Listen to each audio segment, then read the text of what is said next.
will give the overview of the IPD hub in Sri Lanka. Forum is conducted by Gustavo Ferro, lead expert market intelligence, and organic food consultant Ms. Vanessa Kuth. And I would like to give the housekeeping rules for the day. Keep your mic muted all the time and video off to manage the bandwidth. Please post all your questions in the chat to the moderator. We will do our best to address your question as many possible. Please prioritize the questions to our keynote speakers, Mr. Gustavo Ferro and Ms. Booth. Please keep the question brief and to the point. If any questions are not addressed during the Q&A, we will share the response later. Webinar is being recorded and uploaded later to the social media. To commence the program, I would like to invite Chairman and Chief Executive of the EDB, Mr. Suresh Dimel, to deliver the welcome remarks. Over to you, sir.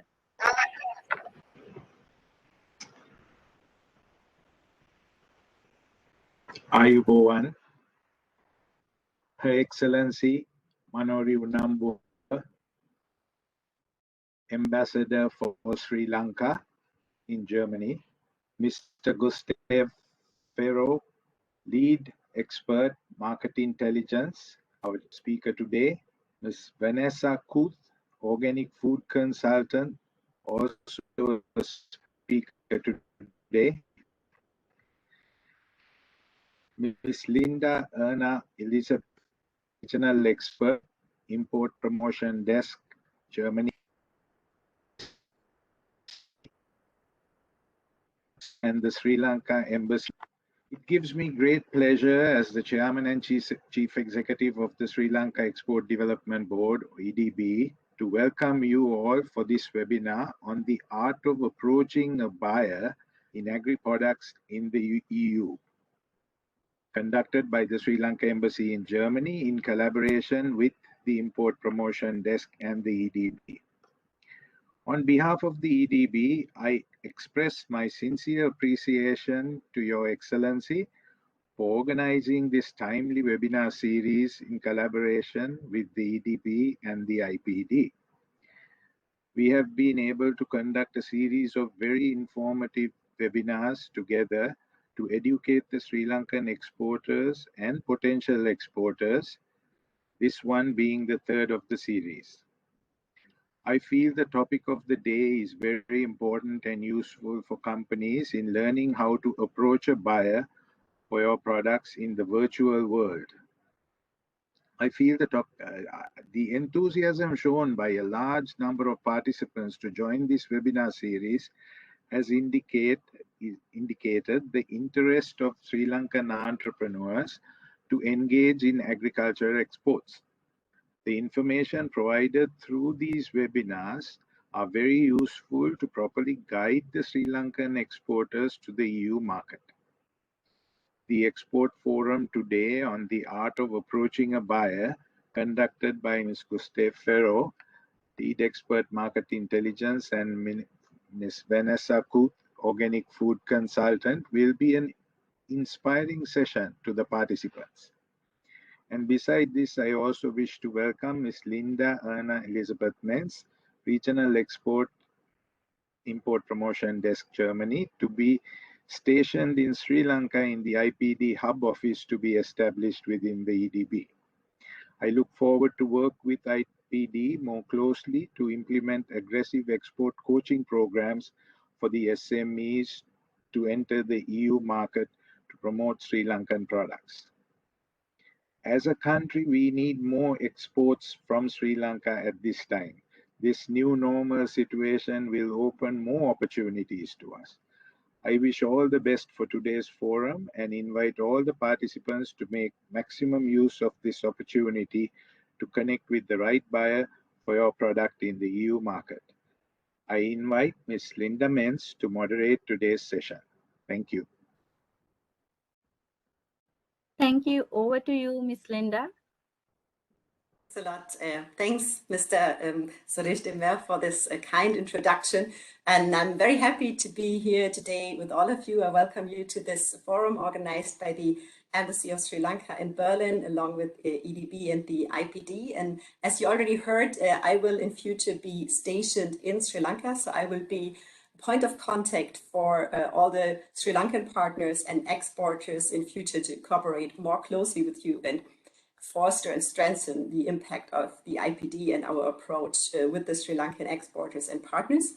I have been working with the IPD for the past more than 4 years as a trade facilitator in emphasizing the export from emerging markets, especially in agricultural products, to the European Union.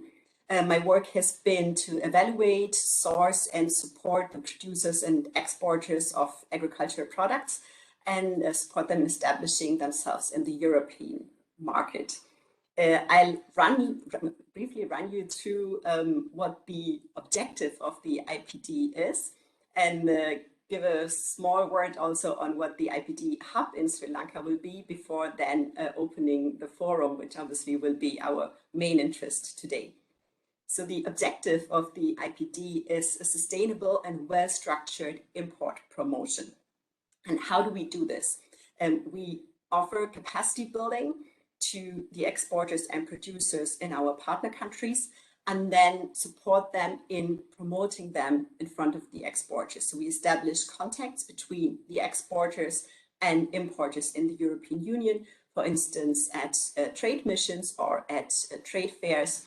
And we work in selected countries, one of them obviously being Sri Lanka, that's why we're here today, but also in several other countries and in selected product groups. One of them on which we'll rather focus today is natural ingredients. Natural ingredients for us is everything derived from nature, which is processed, so any processed agricultural goods. But we also work in some other sectors such as fresh produce, cut flowers, tourism, and technical wood.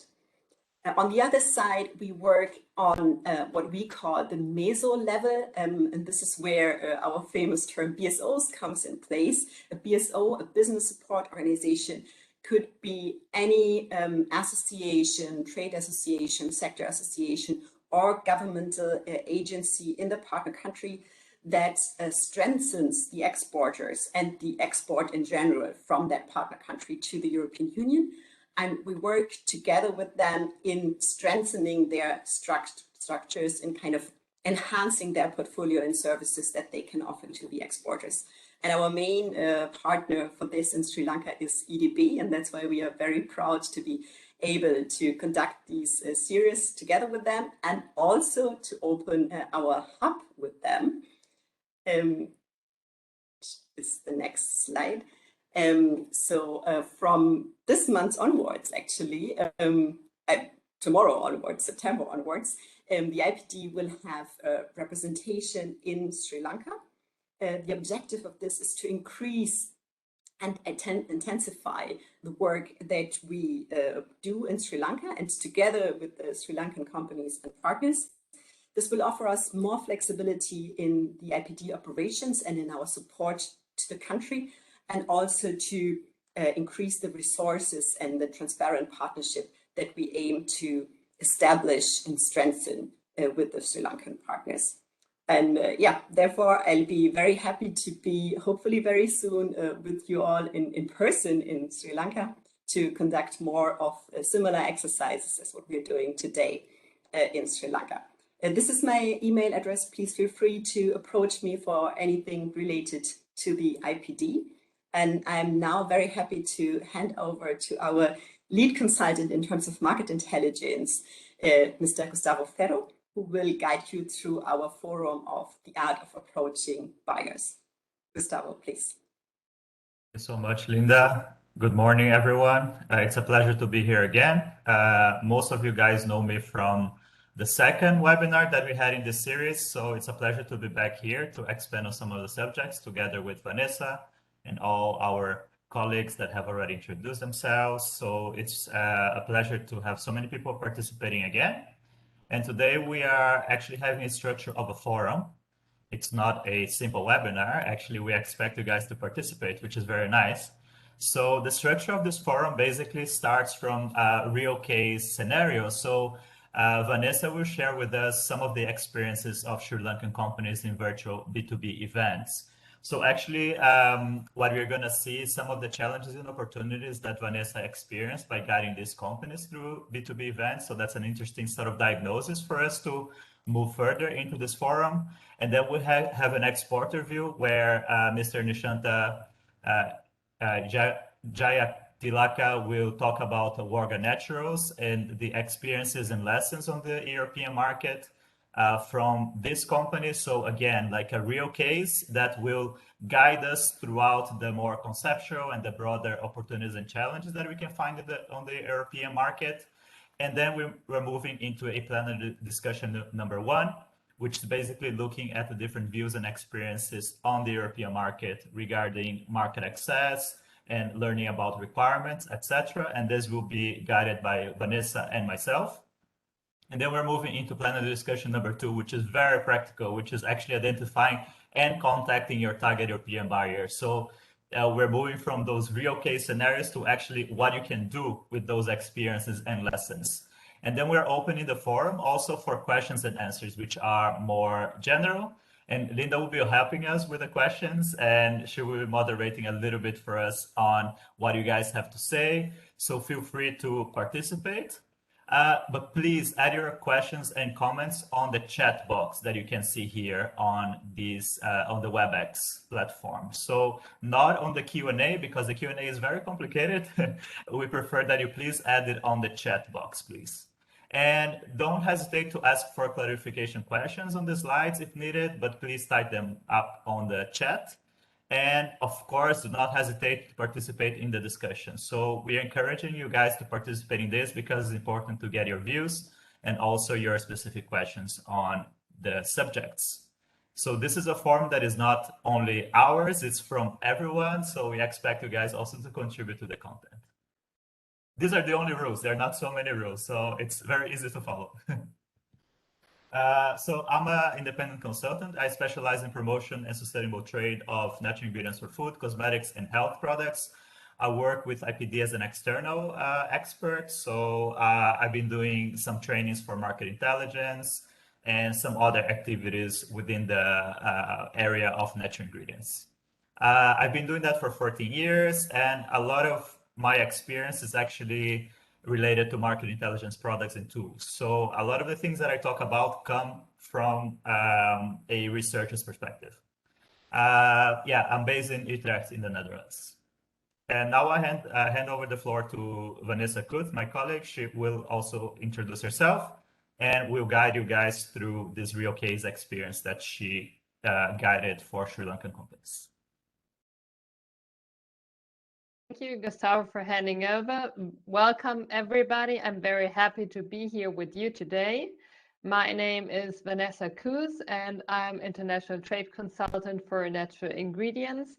I'm an external consultant for the IPD, and I have a long history as a senior buyer for dry products for the second biggest organic wholesaler in Germany. So to complete Gustavo's view, I would rather give you like the view of a buyer. I also did internships on small farms abroad, so I also know a bit like what your daily life looks like. And I have a master in organic food chain production, and I'm based in Germany. So it's very good that Gustavo and me can give you 2 views already of different European countries. And I want to share now with you the experience of Sri Lankan companies that I saw during a virtual B2B event from the IPD, which we did in July this year. And yeah, which was very interesting was that, in my opinion, there are a lot of export opportunities for Sri Lankan companies because Sri Lanka produced a lot of interesting products. This event was focused on sweeteners, dried fruits and nuts, but not coconuts, I have to say. And the sweeteners, they found very big interest because in Europe, the Nutri-Score is becoming more and more important. So also the topic of alternative sweeteners to replace sugar cane and beet sugar is very important, and people are looking for alternative sweeteners such as ketul or like coconut sugar. And there was a very big interest in that. And also for dried fruits, especially like the not sugared dried fruits, people were very interested. And also especially like in jackfruit and also the things they were using it for. So for example, like as vegan food or meat alternative, but also like powder form or cut form for snacks. So yeah, and also what I found very interesting, although this was focused only on sweetness, dried fruits and nuts, people were asking us for coconut products and also spices. So as you see, there are a lot of products which are very interesting for European buyers and also consumers. I want to go a bit deeper now into what I have seen as advantages and also like disadvantages.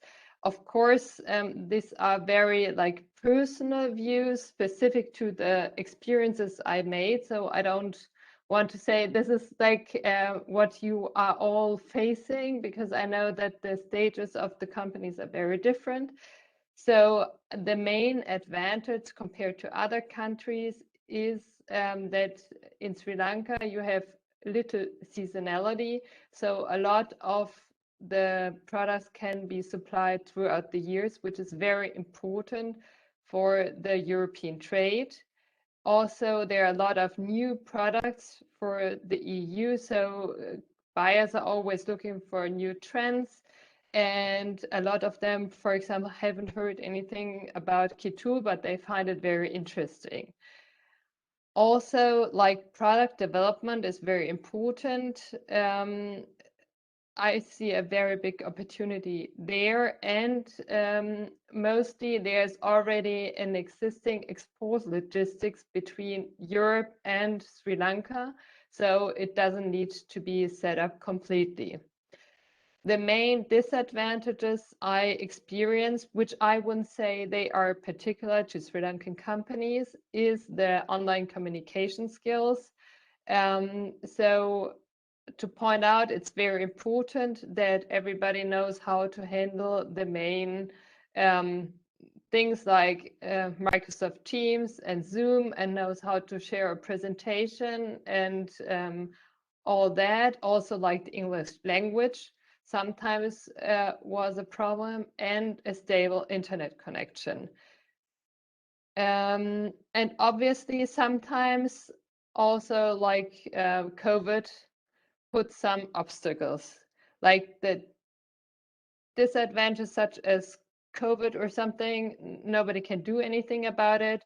But I think what you all can do is try to have really good online communication skills, English language, and a stable internet connection.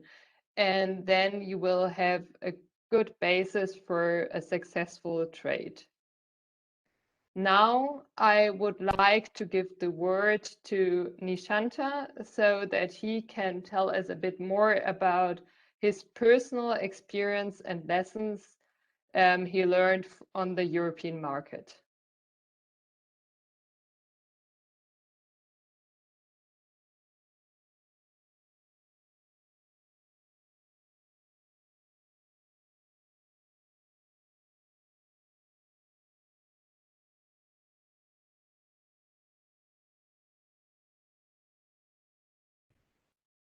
Let's see if Nishanta is connected.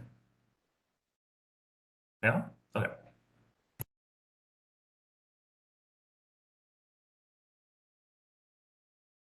Nishanta, are you able to unmute yourself? I think he's not able to unmute himself. Okay, perfect.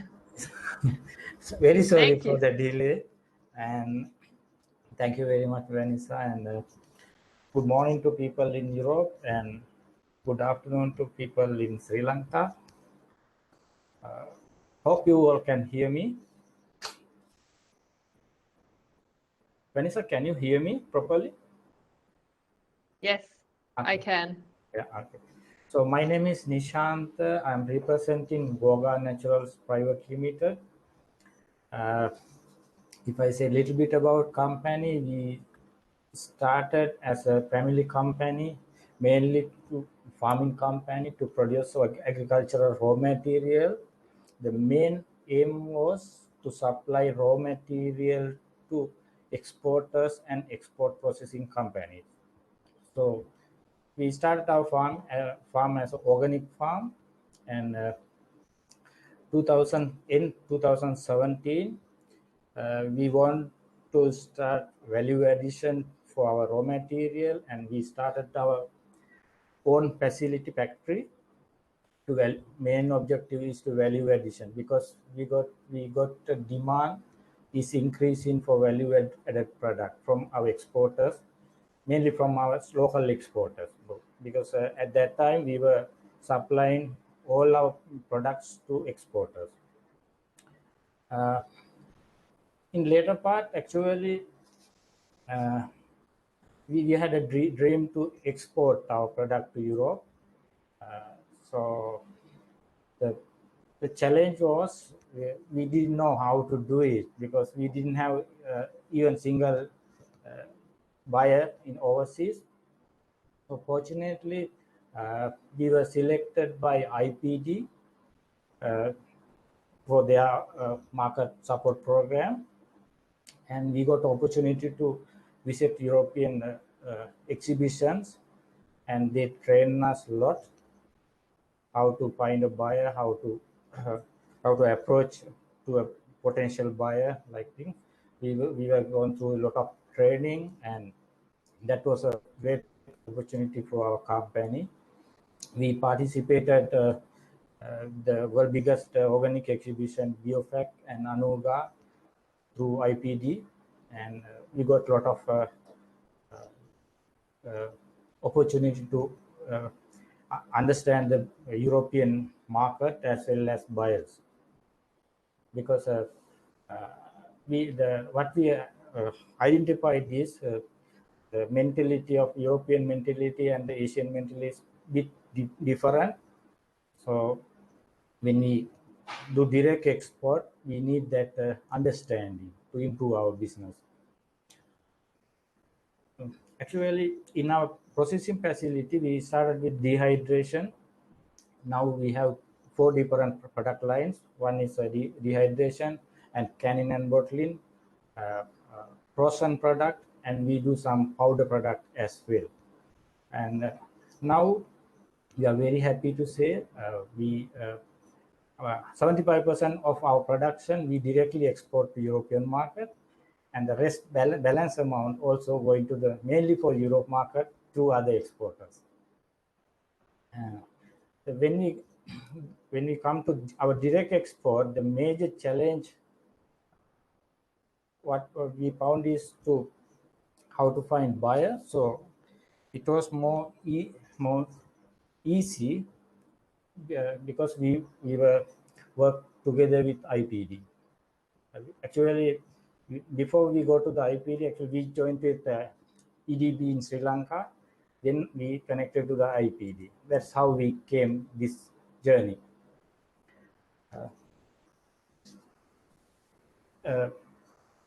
When we try to export, we identified what the points buyers, what kind of things buyers looking from us.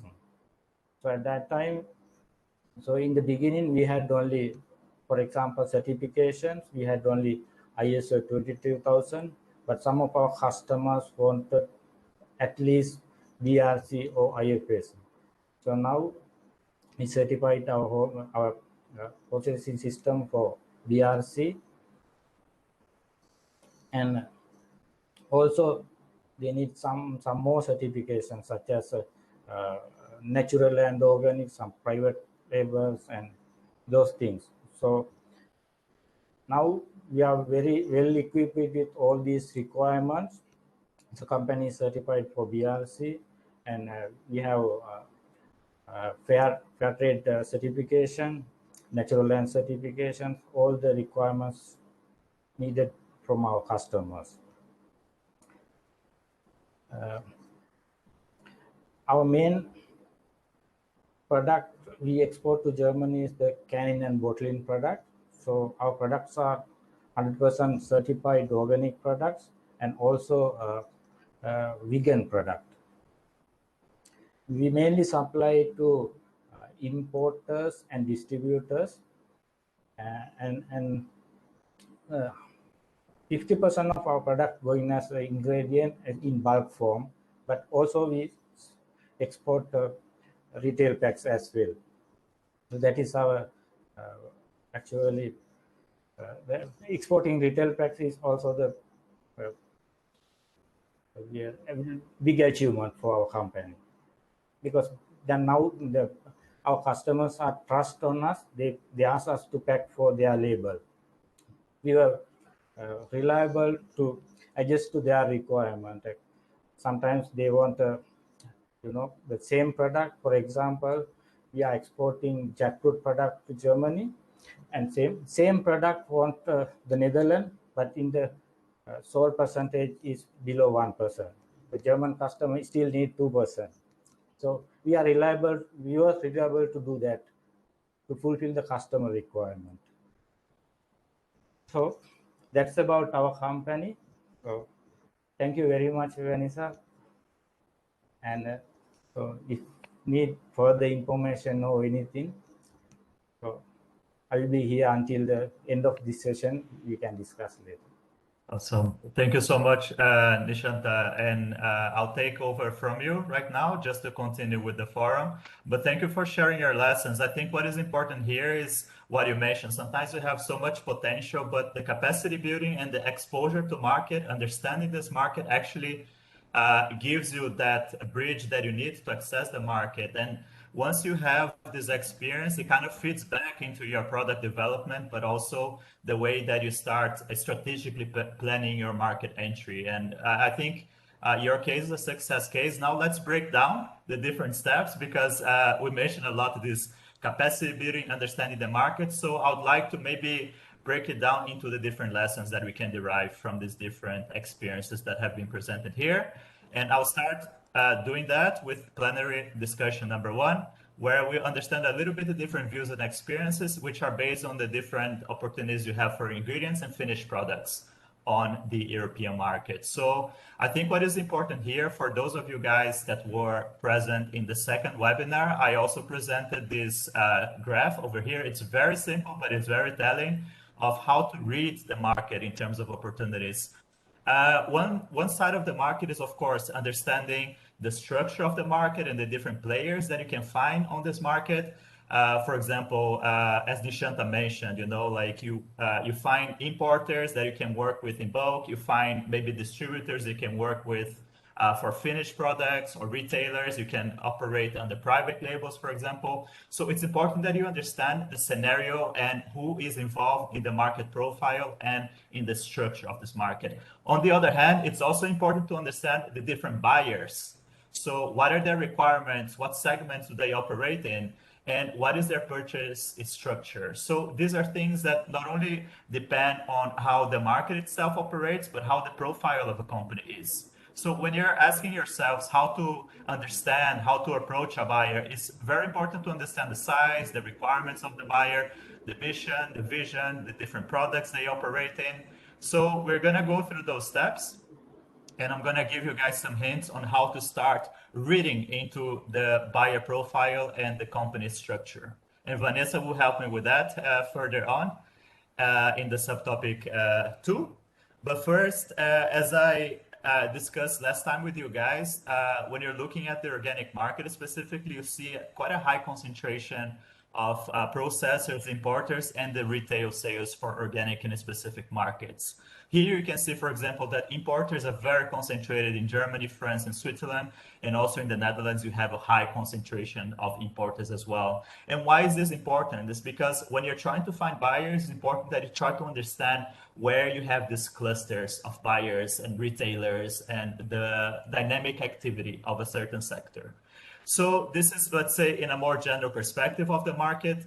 And when you go into specific products, you start seeing that in the organic sector, for example, most of European imports, they are in ingredients, not in finished products. So as you can see here, only 6% of the imports from third countries, which are countries that are outside of the EU, they are processed at origin. So let's say Warga's achievement has been huge because, as they were mentioning, they have been able to operate within processed products. So this is a huge achievement for a company. This is just for me to transition to the next slide, where we start understanding a little bit on what type of buyers are providing opportunities for specific ingredients or finished products. Let's start with ingredients here. One of the main roles in the value chain for ingredients are the ingredient importers. As Vanessa uses the word wholesalers, basically we are talking about the same things, which are importers of ingredients that basically manage the supply chain, they do quality control, documentation, logistics, and also they do the customer management, because basically their customers consist of various end-using industries like food processors, beverage processors, brands, etc. And why is this important? Well, because when you're trying to understand an importer of ingredients, it's important that you understand their purchasing structure and how the company operates. So I put two examples here to you guys. So for example, if you're looking to sell dried products, it's important that you understand sometimes that these importers, they do have specific category managers, and this is going to be your buyer within that company, for example. And in this other case over here, you see a lot of product categories. So when you start investigating the structure of these importers, it's important to understand how they characterize themselves and how the different products are structured within different areas within those specific companies. Okay, and this means that once you have done that, it's easier for you to get as close as possible to the one buyer that you need to talk to. This is very important because sometimes these companies are so big, they have such a wide range of products that it's important that you go as specifically as possible to that department that relates to your product. When you talk about ingredient formulators, these usually are very big companies. The ingredient formulators, what I mean by that is companies that operate in colors, flavors, fragrances, and basically they do have a lot of projects at origin, and they develop supply chains, etc. But again, like they are sourcing from various global suppliers, and they have strict sourcing protocols, quality control, and consistency and sustainability. They're super important to them. So it is also important that you find within those companies where the sourcing happens, so that you also understand the main values and the main missions of these companies and also their requirements. Because as I said, ingredient formulators, they usually have cutting edge technology and they expect the best requirements on the market. So when you're approaching these companies, it's important that you understand their requirements as well in terms of food safety, in terms of other sustainability requirements. So this is important that when you're talking to ingredient formulators like Givaudan, Firmenich, big company like Simrise, Naturex, these are huge companies. So it's also important that you understand their structure. You can also, of course, sell ingredients to manufacturers. That happens sometimes, and sometimes manufacturers, they source both directly and through importers. So that varies a little bit. So what is important for you guys when you're supplying ingredients to an end using industry is that you understand also if they use a hybrid system for sourcing, if they source directly, or if they source through importers. And usually you can get some indications already on their websites. You have a little bit of information on their specific origins and how they source and what their requirements are. So it's important that one of the first questions that you ask to manufacturers is, how directly do you source? So this is an important thing. And this can be food, cosmetics. It's sometimes the case that they manage such big portfolios that they do not manage to source directly in every ingredient. So it's important that you understand how many steps there are between you and that manufacturer. This is an important thing to understand when you're selling an ingredient to a manufacturer. Now, for finished products, there are, of course, two main channels. And speaking about organic specifically, we see that increasingly retailers in Europe, they have more and more organic products in their assortments. This is a fact, and this is a fact both for brands and also for private label products. And these are the two main opportunities that I would like to highlight here. So how does it operate with brands and how does it operate with private label when you want to access that in the finished product market? So how do you operate in the retail market with finished products? Well, the first opportunity that you can see here is for private label. It's a growing market, both for brands, but also for retailers. They are increasingly getting into contact with capacitated manufacturers in producing countries to try and collaborate in private label. And as Nishant already said, those retailers and those brands, they have very big food safety requirements. And as Nishant already highlighted, they had to change their company from a basic food safety certification to BRC and more advanced certifications. And this is because of liability. Basically, retailers and brands have liability over these products. So it's important that when you start dialoguing with a retailer or a brand about private label, that you understand very clearly their requirements, both in terms of product composition, but also in terms of food safety. This is very important for private label manufacturing.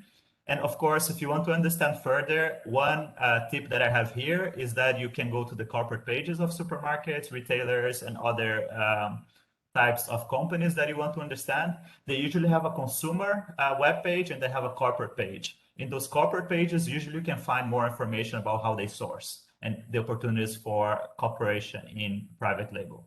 And a good example here is Marks & Spencer's. It's very well explained what the process is, and it will help you understand the opportunities in private label better. And how does it work with smaller retailers that also they source brands and not only private label? Well, the bigger retailers, usually they have their own distribution system and they do have a collaboration with sometimes in-house distributors or external distributors.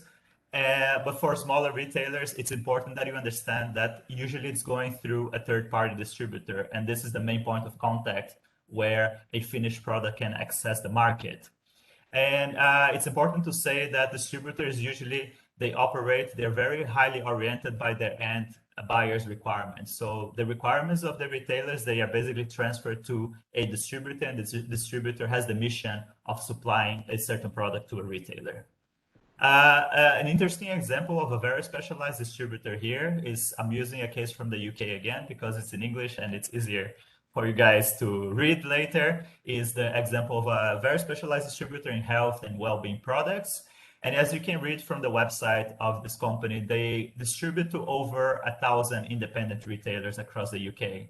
So you can really see how fragmented the market is and how these distributors, they really consolidate this distribution channel. So in terms of being an entry point, in terms of being the first point of contact into the market, it's important that you guys understand the role of these distributors for finished products, and you start identifying on their web pages how they operate and who they work with in terms of their end clients.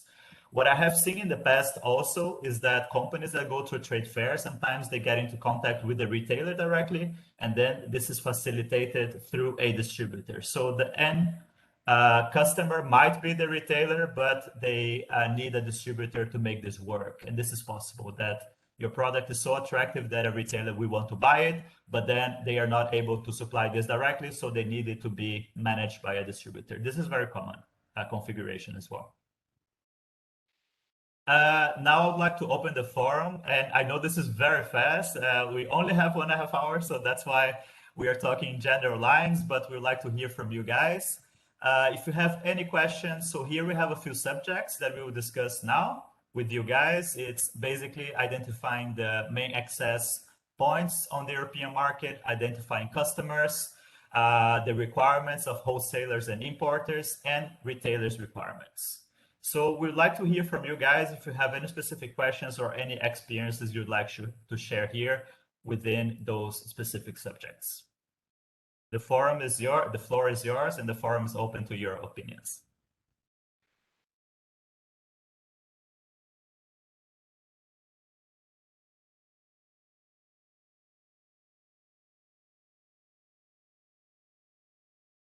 Yes, so we would be very happy to get some of your questions, because I think this way it's, you can take the most out of it, for your business. So it would be great if you just ask us some question.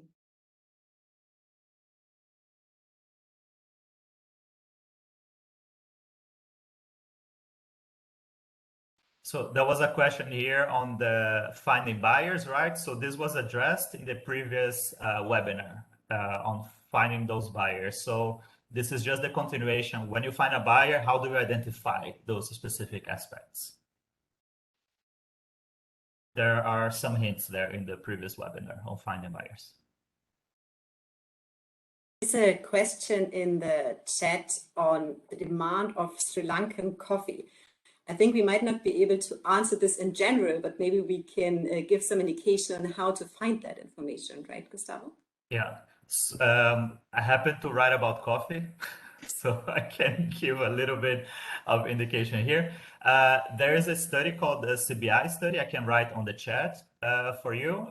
I can write the link to you on coffee. For Sri Lankan coffee specifically, it's difficult to say because it will depend on the quality and the different segment that you access to that quality. But it goes back a little bit to understanding the market, because you have to understand both your product, but how it relates in terms of quality requirements. And important here is volume as well on the European market. And for coffee, what is interesting is also that you need to understand if you're accessing through an importer or through a roaster.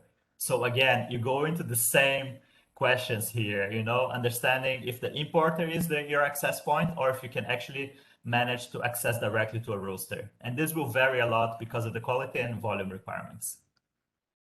What I would like to add there is that in different European countries, you have different taxes. So for example, in the Netherlands, you don't have a tax for coffee, but in Germany you do.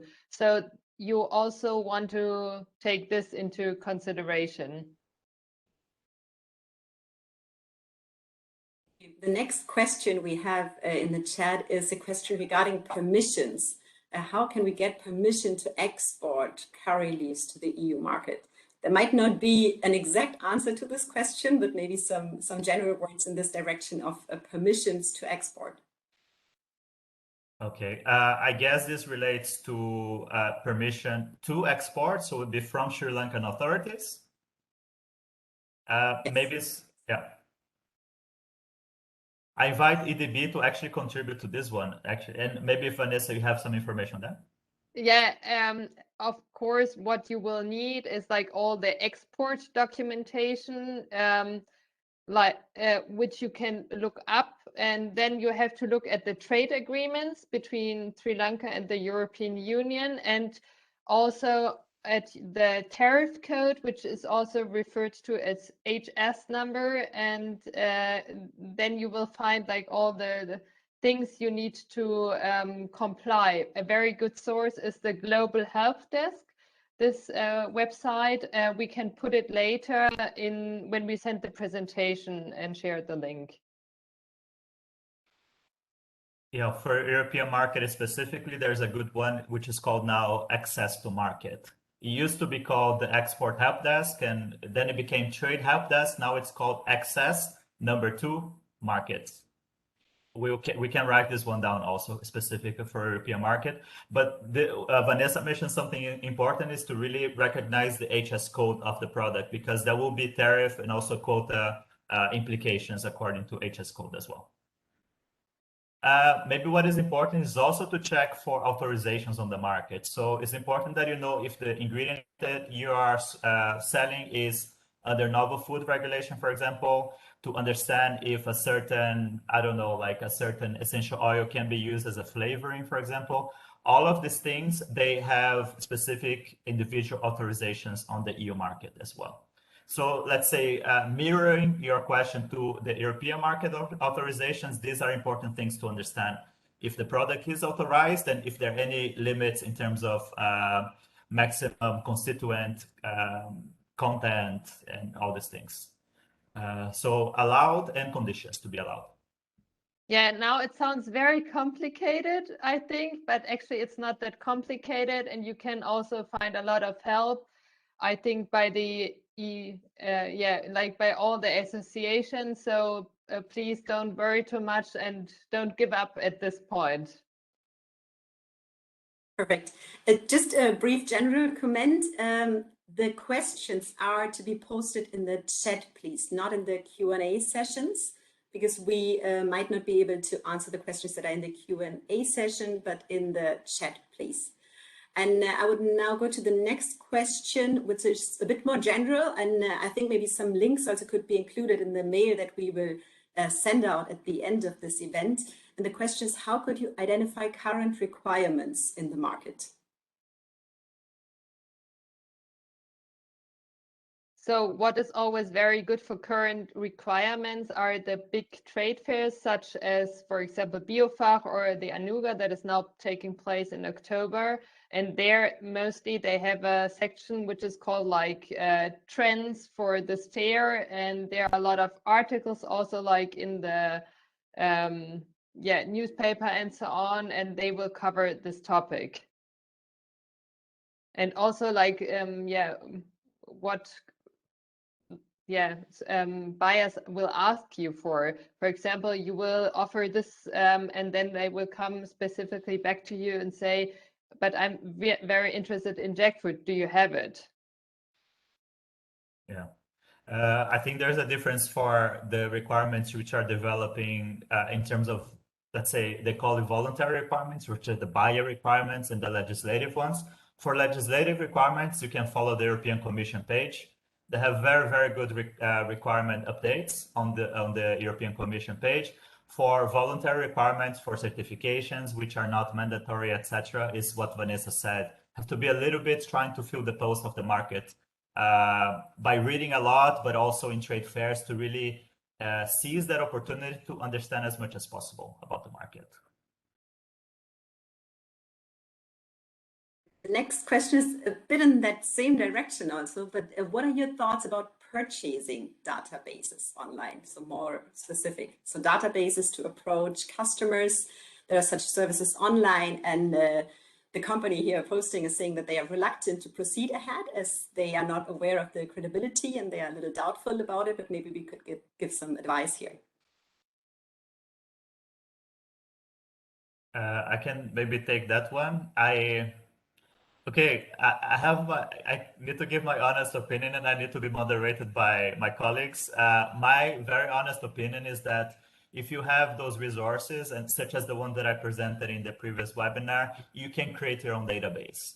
And why is that important? Is because you can tailor make your database according to your product. And when you understand the market, when you understand your offer, and you understand the sources where you can find specific buyers that relate back to your product, this is for me the way to go. But I speak on, let's say, from the perspective of a researcher, that this is something that I do in my everyday life.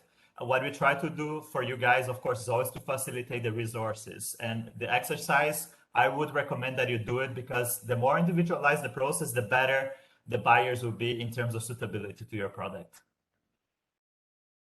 I totally agree. Thank you.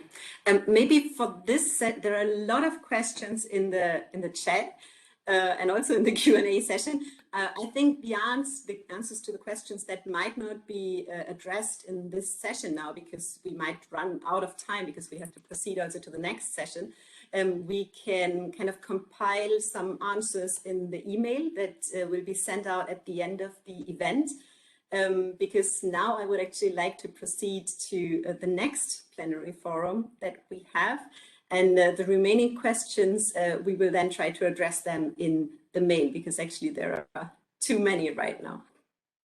No problem. Let's proceed with plenary discussion 2. Maybe Linda, if there is a question that is specific, that fits the next discussion also, always also welcome to be included.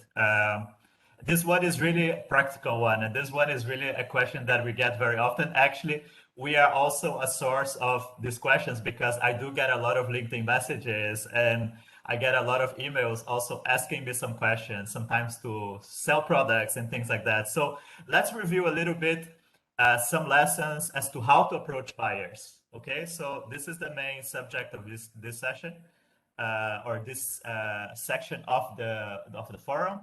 Of course, one of the main lessons that I have here is use your acquired knowledge of the European market in order to understand the buyer. So it's what I talked about earlier. Understand the structure of the market and understand your buyer as much as you can.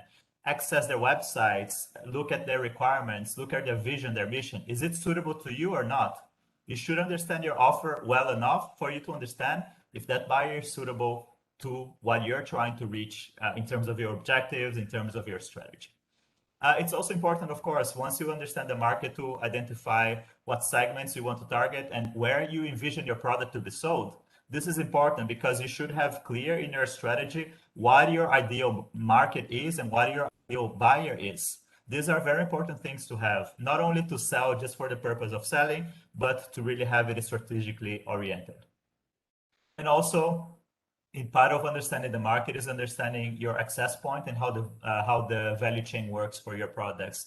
This is very simply put, how many steps there are between you and the consumer. This is very important because it really not only serves for you to do some cost calculations, but also for you to understand your access points to the market and your options.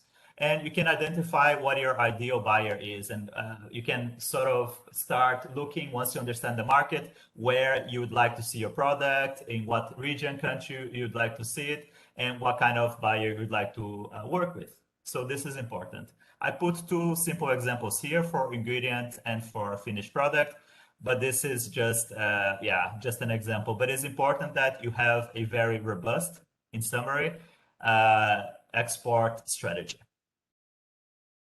And it's important that you also use the websites of the companies that you have in your database, in your buyer database. Once you have a buyer database, once you have a list of buyers, and other platforms like LinkedIn, they can give you a better idea of what this company does. So do they trade? Do they manufacture? Do they distribute? Do they have their own brand?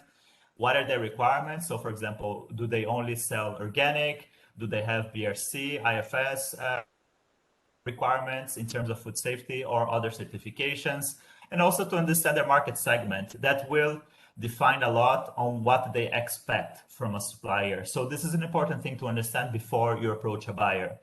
And of course, to identify a contact person if possible. What I talked about earlier, to understand the structure of a company and the different departments of a company, this is actually coming very handy here, because once you understand that, you can also start understanding the person that you need to talk to. And this can be, for example, the category manager of a supermarket chain. It could be the sourcing or supplier relationship department of an importing distributor, for example. It can be the main purchaser of a supermarket chain. It can be the person that is responsible for sourcing from a manufacturing company. So it's important that you understand that you turn this buyer concept into a specific person and that you start talking to this person, because we are humans and we have human relationships. Even if it's business, we are dealing with human relationships. And I think Vanessa will elaborate on that for us. Yes, so probably you might wonder how you want to establish a first contact. And I know that countries are very different, but for Europe and especially like the more northern countries, I would say that trade is quite traditional. And you should not use WhatsApp or Facebook for your business communication. It's preferable that you use the email or the telephone. You might also use LinkedIn with younger generations.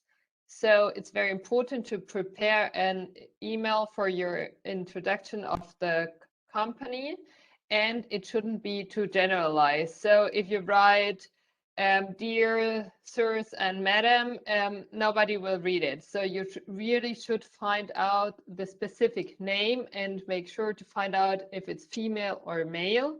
and write the name like, yeah, correctly. I don't know how many emails I got with wrong spelling and so on. And for me, it always looked like, yeah, somebody didn't really pay too much attention, or they wrote something which was not properly to the company I was working in. So yeah, you also want to feel a bit of like, yeah, that the people really want to do business with you. So this is very important. It's better to write only like 20 emails and write 20 good emails than sending out 200. Yes, so don't use emails such as mail ad or info ad, but write to the specific person, and always use the last name. Like later on, when you're already doing business, it's also okay to use the first name. Let's go on to the content. It's good to have a brief company presentation. I would recommend to put it directly in the email, because a lot of times people don't really look at the attachment. So you should do a short product presentation in 2 to 3 sentences. And it's very important to point out why they should buy from you. What is so unique about your product and what you can offer that other people can't offer. If you already are doing business, it's always good to put like some of your experience in terms of credibility and trust. And if you want to add more information, it's good to put a PDF with 1 or 2 pages, including like photos. Please don't use any Word or Excel document, because a lot of times they are simply blocked due to phishing mails. And make sure to use a serious company email address and signature, because otherwise they will also be blocked, or yeah, you will not be seen as trustworthy. Of course, like good business English is also recommendable. Nobody expects you to speak, I don't know, German or Spanish or whatever, and rather not try to put it into Google Translate. Just try to keep it simple with English, and yeah, so that actually it also makes sense what people are reading. I got very funny emails in German. If you contact somebody by the telephone, you should be aware of the time change and the, for example, German working hours. So it's usual from 8 to 12 and 2 to 5 on weekdays. And of course, this changes in every European country. So if you go more south, for example, like Spain or Italy, nobody really works between, I would say, like 1 to 4-ish, but they have longer working hours. You shouldn't call somebody like 2 or 3 times a day, but rather make it 2 or 3 attempts a week, so that people don't feel chased. And if you can't reach somebody, then feel free, please, to ask the person you're reaching, when can I reach the other person best? Also, it should be very short, your presentation, like 2 to 3 minutes, only covering the main points. And then normally you will be asked to send them an email with all the important information. And in this email, obviously, you put like all the content we just talked about. And what you might be asked after the first contact is that, Gustavo, could you please switch? Yeah, exactly. So normally they will ask you for more information, such as product specification or some analysis like microbiological analysis, nutritional analysis, or pesticide analysis. Pesticides are especially like an issue in organic food, and like all the certificates you have. And normally the importers will take a bit longer to answer, because they will talk, for example, to the product development department or to the sales department, and because it's not only important that they are able to buy the product, but also like that they are able to sell the product. So it will take normally a bit more time, but it's also very advisable for you that you answer very quickly. So normally in this virtual setting, buyers expect you to answer between 1 and 3 working days. If you are not having all the information that is required, please answer anyways and say, for example, I don't have the pesticide analysis yet, but I'm working on it and I will get back to you on this or that date. In this context, it's also very important if you're on holidays and so on that you have some kind of notice that you're not available. And now we are coming to I'm heading back to Gustavo, and we want to go a bit deeper into the topics. Yeah, we would like you guys also to participate, share some experiences, and ask further questions. We are organized this a little bit differently. I have specific subjects that I will ask Vanessa to do an introduction. I'll add a little bit, and then we'll open the floor to your comments and your stories. The first one is, Vanessa, in your experience, have you seen on the market different types of buyers that you can work with as an exporter? Yes, so I see like 2 different types of buyers. The one is the person that just is doing the buying, like in terms of quantities and availability and all that. And the other one is the more strategic one. So they are more focused on the relationship between the buyer and the exporter. Yeah, and I think one of the ways that I mentioned before, how to identify what type of buyer you're talking about, there's some indications or a few parameters that you can start observing in those websites, LinkedIn, for example.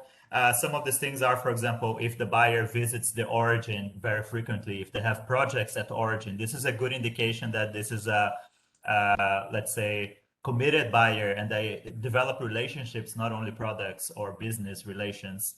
Know-how, for example, if they have different types of contracts of pricing mechanisms that go beyond commodities.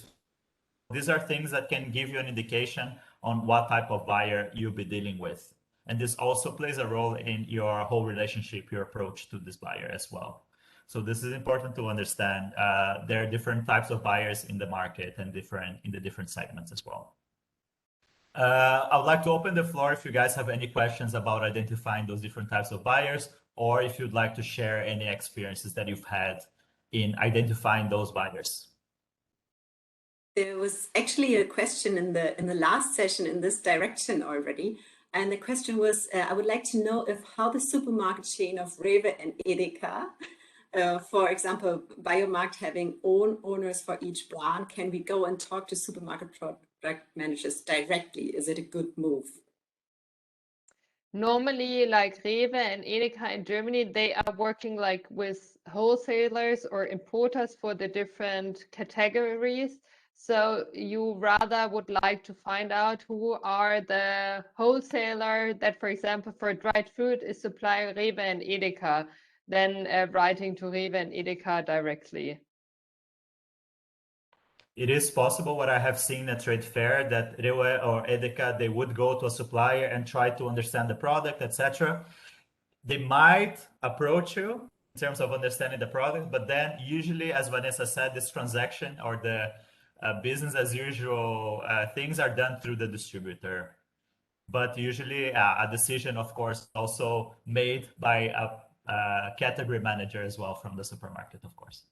Yeah, as Gustavo said, it's very important, for example, if it's a new product that Rewe is also like convinced we want that in our assortment, that it fits into the program. And if it's a new product, of course, they also have to try, and then probably they will approach a wholesaler or importer and say, I want that, please go and look for it. Retailers also do their market research. You mentioned before that it is important to reach out to a personalized email address, to a direct contact. And there is the situation of the new EU data regulation, which makes it sometimes difficult to find out who is the exact person that handles a certain area in the company. Would you have any recommendation of how this can be handled? Precisely the question that was mentioned here was all the communications to be directed to the info@mail of the company. Mostly these are not responded with. How do I get the exact contact point under this scenario? Is there any recommendation in this direction? One very good opportunity, in my opinion, is a fair. For example, when I remember Biofach, there was this great communication channel where all the buyers could put their names and you could contact them directly. Of course, some buyers obviously were spammed with emails, but this is like a very good starting point. And also, like at a normal on-site fair, it's always good to walk around and get a feeling. Normally people are wearing name tags. The same with like business webinars. You can try to meet people there, and then obviously with organizations and associations. Yeah. I would expand on that also. If you're not at a trade fair, if you're not at those conferences, what you can do online is to use LinkedIn as your tool, external tool. You can type in the name of the company that you want to target and look at the employees of that company. And by their titles, you can see what the most appropriate person would be. And if you do not have their email, you can always write the general email to the attention of that person, for example. This greater chance that you'll be redirected to that person if you mention to the attention of. Another tip that I have is if you have made this initial contact and if you do not get a response, you can always call and say, oh, I addressed my email to that person.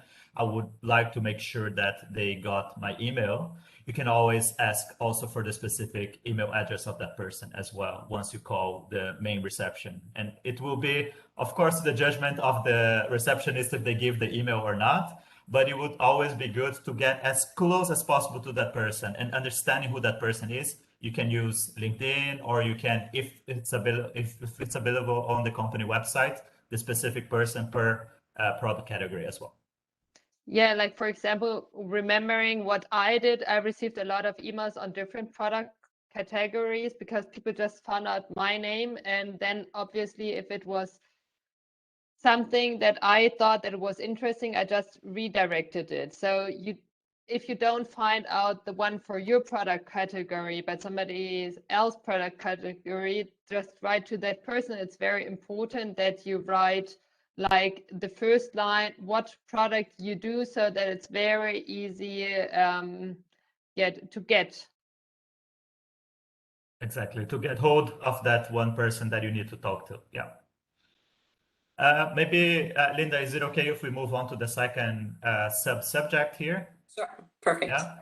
I would like to speak a little bit about, and probably some of these questions, I see the questions popping up, so probably they will fit somewhere here, which is the typical day in the life of a buyer, because it is in this approach that you understand that buyers will have their problems, issues.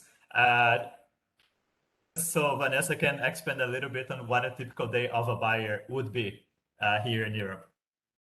Yeah, I think this is quite important to get a better understanding, like because like a day of a buyer is actually very, very busy and sometimes a bit of stressful, I would say, because you have like the more strategic things that you have to take care of. So one of the main important things is that you always have a good stock, that you're able to deliver all the goods. So this will be the first thing to check in the morning. And then there are always urgent matters coming up, such as there is this product that has a problem, it has to be withdrawn from the market, and these things have to be dealt with very, very quickly. So it's not something that a buyer can wait for like one day to react. And then obviously things like new products, contracts, the next fair and so on. So it's very busy normally in the mornings. In the afternoon, it tends to be a bit less busy. So this is also something that you want to keep in mind when calling somebody, for example, like very early in the morning, it's obviously good because people are not in meetings, and then normally like after lunch. But yeah, not at, I would say 5 in the evening, because then people rather would like to go home than have a chat with you. Yeah, and I think it's important, Vanessa already mentioned this in her presentation, to observe the more country-specific habits. For example, here in the Netherlands, people usually start at 9 in the morning, not at 8 or 8:30.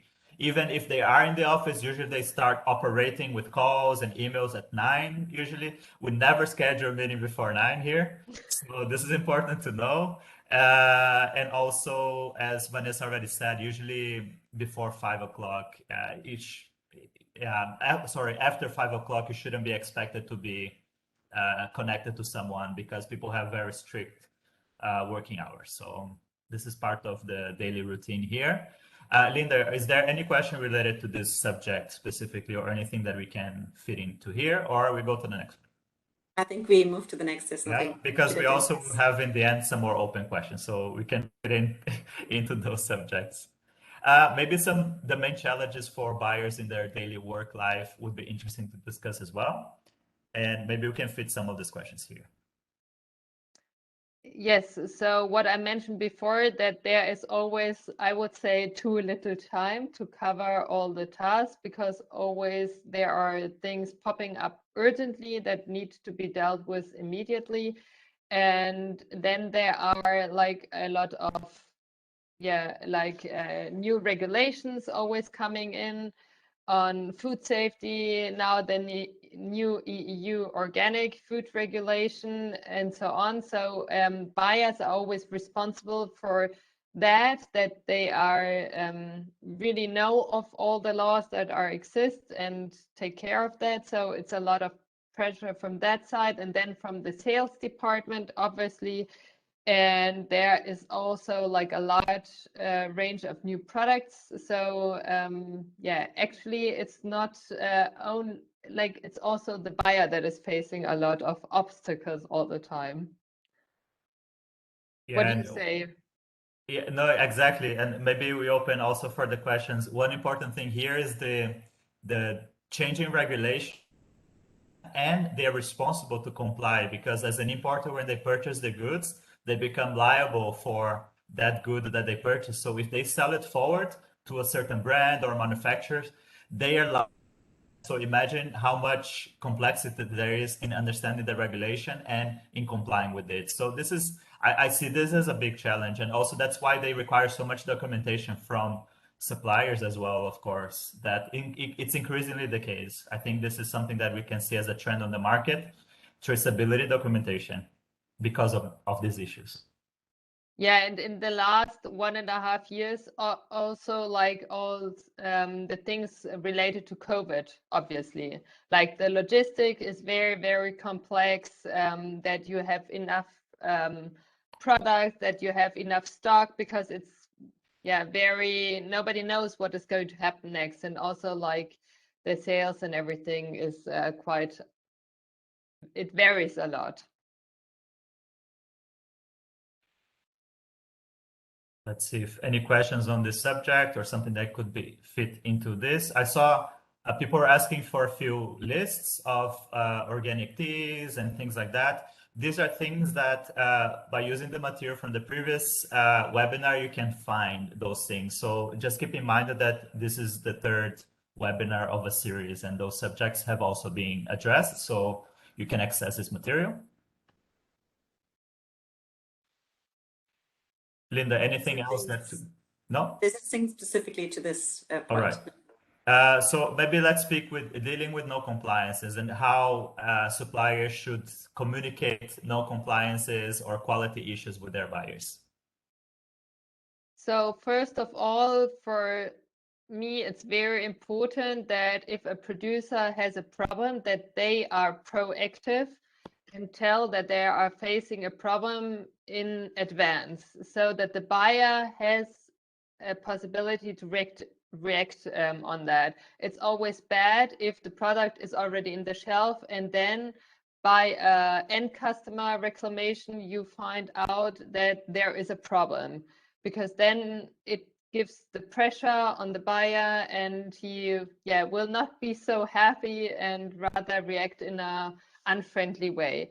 To keep in mind for you is that it's very, very important, in my opinion, that you have insurance covering all the things that could be non-compliance, because otherwise you will have to you will end up with all the costs and everything.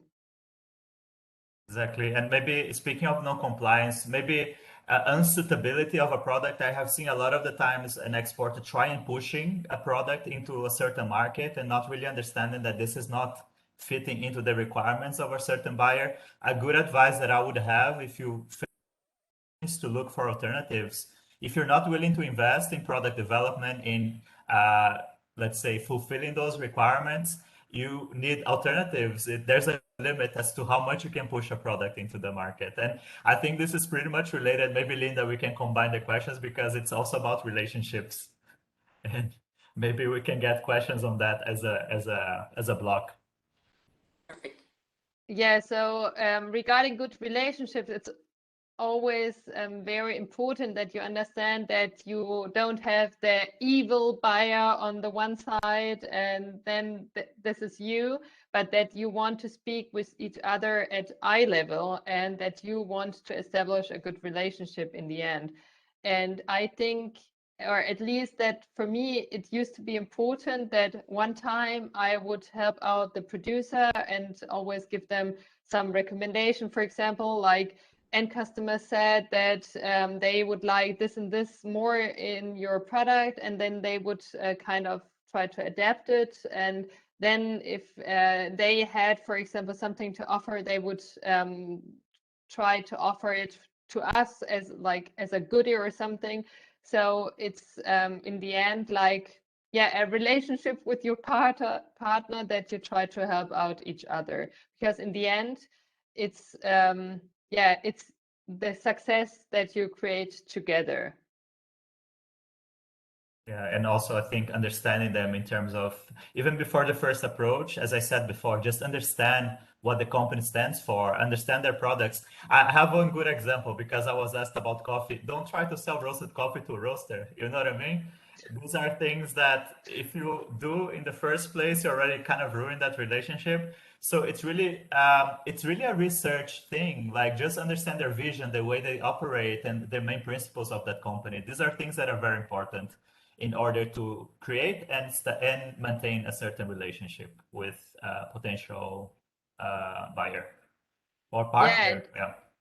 And as a buyer, as said before, daily life is very stressful. So basically, you want to have like good products that sell well without any quality problems, and like somebody that is very good in communication.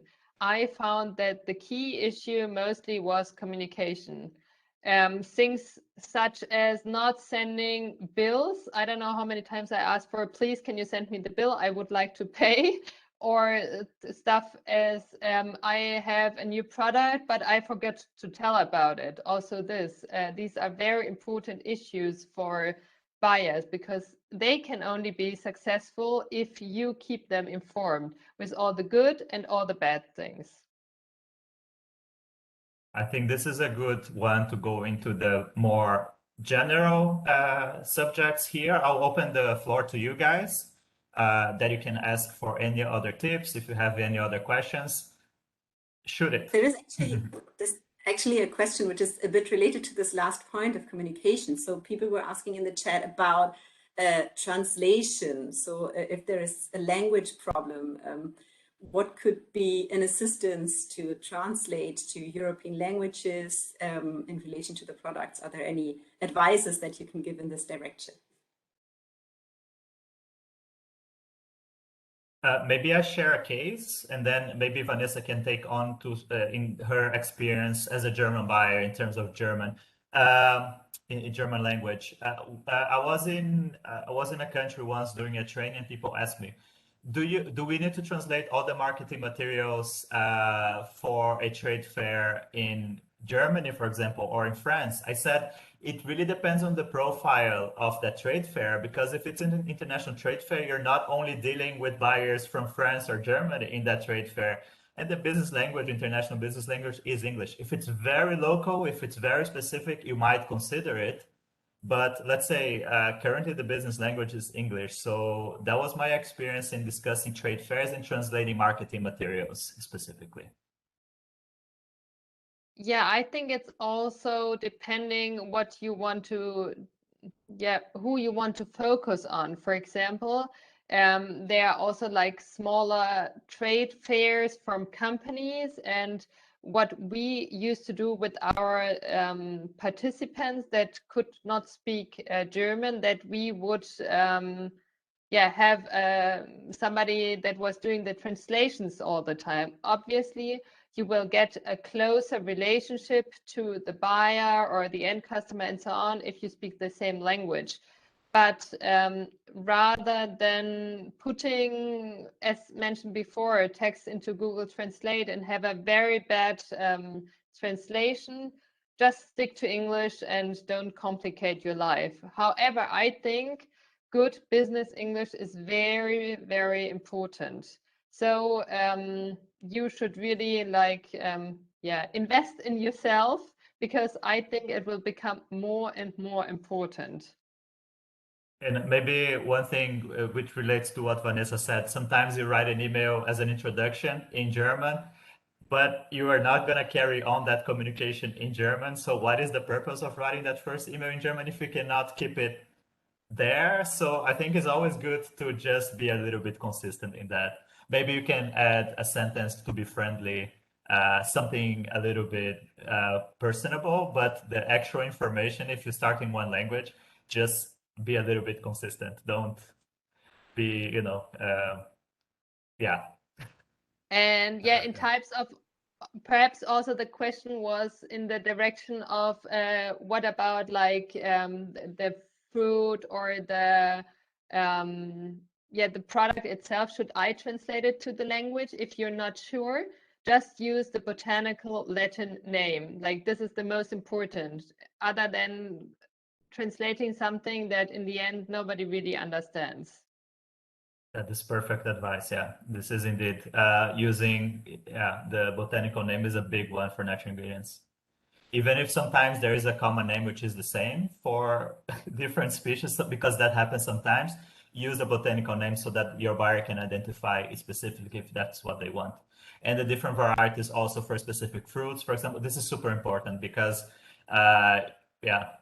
apples and pears are different. There has been a question, I think it has been answered partly, but maybe we could elaborate a bit more on it. What should be the first impression when you put forward to your products to a buyer? So maybe we could elaborate a bit on what impression should be delivered to the buyer when approaching him. I would like to have the questions: what do you offer? Is it 100% organic? The quantity, certification, like in terms of organic, is it just organic or does it have something like on top? Like the food safety issue, have you already been dealing with European companies? Is there export logistics? I would recommend not to send the price list right away, because then it goes into the direction price. I would keep that for the second or third communication. And I always like to have some pictures, especially if you offer end products, because then as a buyer, I need to be sure how does the end product look like, the packaging and all that. Yeah. But keep it short and simple, just that the buyer gets an idea, because if they are interested, they will come back to you anyways. And please don't send any samples without being asked.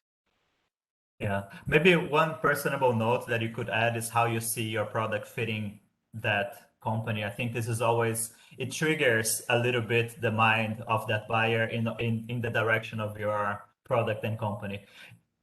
not to underestimate, of course, the technical information is, of course, on the forefront, but to be a bit more personable, you can make that relationship for them. It's kind of, yeah, it's a psychological trick. We luckily didn't speak about this topic for almost 1.5 hours now, but still it came up in the question, so I will address it here also. In times of the pandemic, when personal contact is more difficult, like usually you would probably meet at a trade fair, you would invite the buyer to visit your facilities. How could you compensate on that personal contact, which you would usually establish with the buyer now in times of the pandemic and lockdowns, etc.? I would like to refer back to Nishanta, because what they did during the virtual B2B event that I was in with them is that they have a very short video for, I think it's like 20 seconds, and they basically take you on a tour through their facilities and farms and explain a bit more about their products. And I think this is a great idea to personalize it a bit more and also make it a bit more, experience. And the other person, when I looked at the video, I had the feeling, oh yes, I want to taste the fruits. And this is the best impression you can give to the buyers. That is a good one. I think one of the tips to produce those videos is to have it as a streaming option, right? To have it in a platform where you can stream, that you don't have to send the full file on the email. So that's important. The other one is to have a good camera, not only to walk around with your cell phones filming the facilities, but to have it in a little bit professionally produced. It's a nice way to sort of give that professionalism that you also communicate in the email. And yeah, also there are a lot of virtual trade fairs these days. So there are trade fairs, but just in a different way. And don't be shy, just try to participate. And I think it's much better than doing nothing and waiting for the next on-site trade fair to happen. Perfect. Thanks a lot to all these valuable insights, Vanessa and Gustavo. Thanks a lot for all the questions that were posted in the chat. Very valuable content, very interesting question. Thanks a lot for the active participation from all the participants too. We're actually running towards the end of this webinar. You might wonder that some of your questions, actually quite a number of questions, have not been answered because there were a lot of questions in the chat. We will try to address these questions in the email, which will be sent out later on to kind of answer some of the unanswered questions. One maybe question which popped up a couple of times, the content of the previous webinars. Maybe we can also include a link to the previous recordings of the previous webinars in the mail that we will send out, because some people who missed out on the content from the previous webinar showed interest in that. And also of the recording of this session, we will include it, and the PDF of the presented presentations will also be shared in a closing email. I would now like to ask Her Excellency Manuri Onambue, Her Excellency, please, to address the closing remarks to us for this event. Thank you. Thank you, Linda.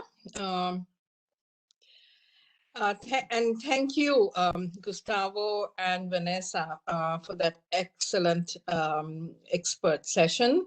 But before I come to that, I just want to thank all the attendees today.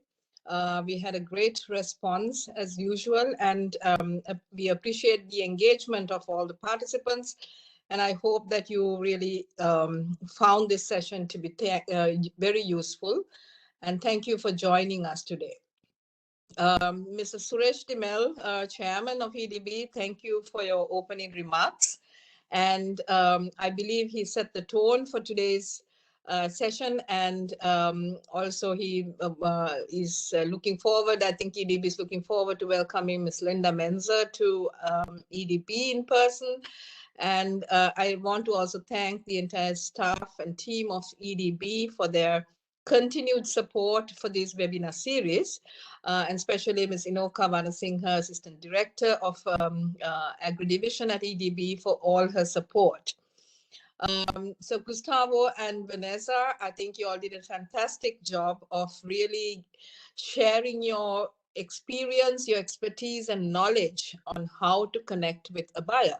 And especially in today's context of not being able to physically come and meet somebody, I think these tips and little tricks on how to connect with somebody will really be very, very useful for people. And I know some of it may sound very simple and some very obvious things, but maybe we don't consciously realize it when we want to write an email. How do you even simple things like how do you address? If you take the European culture, they don't like if you start calling them by the first name in the first meeting. So, you know, the little things of courtesies of just simply addressing using the surname in the initial email will make a big difference. I think these little tricks will help you to might be the difference between someone just simply putting your email into the bin or really reading it. So I wish you, everyone here, a lot of success with your approach. And I know both Vanessa and Gustavo would be available, even if you have some follow-up questions thereafter, because this is a very important, really a very important topic. And of course, my most sincere thanks to IPD. They have been giving us tremendous support since we started our first webinar in June. And this being the third webinar with giving us all the support with the expert resources for these sessions.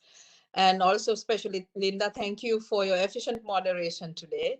And I also want to congratulate you on your new role as the representative of IPD Hub in Colombo. And I know you will have a great time in Sri Lanka. So finally, I think I want to just share a few key messages. With Sri Lanka having, announced its progression or a transition to organic agriculture around in May 2021, His Excellency Gotabaya Rajapaksa's vision to have an organic nation, I have been meeting with many of the policymakers here in Germany on the organic agriculture field. So I've met with the international agencies like IFORM. I've met with FIBEL, which is German Federation for Organic Agriculture here, and also with some of the associations like Demeter and Naturland, who are having large associations of organic farmers and producers as well as importers. So all of them have really shared their extreme enthusiasm to hear of Sri Lanka's plans. They're very excited to support us in these plans. And towards that, we're going to have, one is to have a conference, which is more with engaging with policymakers and with the Agriculture Ministry to share some of their expertise and experiences from a scientific approach as well about organic best practices. And also they're ready to help us with capacity building and also train the trainer program. So that is something that I'm working on to set up this conference, hopefully sometime in October or early November. And second is we are organizing also a B2B webinar to connect German organic fertilizer companies with Sri Lankan counterparts. I know there is a huge interest. I have seen some of the innovative methods being used in producing organic fertilizer here in Germany. And it's all about self-sufficiency and not really to depend on importation as well. So I think that would be another webinar that might interest some of you. And we will keep you informed. If you're interested, to let us know to include you in the B2B, which we are organizing with the Ceylon Chamber of Commerce, as well as the German Agribusiness Alliance here in Germany, and also with Demeter and Naturland and FIBEL. And I think we mentioned also about the next session. So today was the third webinar. We started with EU market trends. Then Gustavo did an excellent session last month on market intelligence. And today is the next step, which was about how do you approach the buyer. And the fourth webinar, which we are hoping to have in September, end of September, is on European standards and certifications. And we will again focus a bit more also on the organic certifications that are required for you to export here to Germany or EU. And then also the final session would be, I think we're going to have it on the supply chain due diligence laws, which has been enacted here in Germany. But it will be also across EU in the next couple of years. So I think it is also important that you all are made aware of these new laws that will impact you. And so that would be probably towards the end of October. We'll keep you informed of all the new upcoming events. And I think Gustavo also mentioned about the inability to come for trade fairs, which was the traditional way you met your buyers. We have Anuga, which is the food and beverage exhibition, which is supposed to happen in October 9th to the 13th in Germany. And it is a hybrid. There is physical exhibitors as well as the virtual space. And we hope that BioFarc, which is next year, 2022, in February, which is the trade fair for organic products, that will happen hopefully completely physically. And then by then, hopefully you will be able to definitely travel for that. And I know EDB will keep you informed of all these events that are coming up. So that's just a quick wrap up on the next few things that you could expect. And I want to once again thank you all for being here today, and thank you for being a great participants, engaging with all of us, and that's very important to hear your feedback. So look forward to continuing this engagement, and thank you all for being here. Okay, bye. Thanks a lot. Bye. Thank you, everybody. Bye-bye. Thank you. Stay safe, everyone. Thank you. Bye-bye.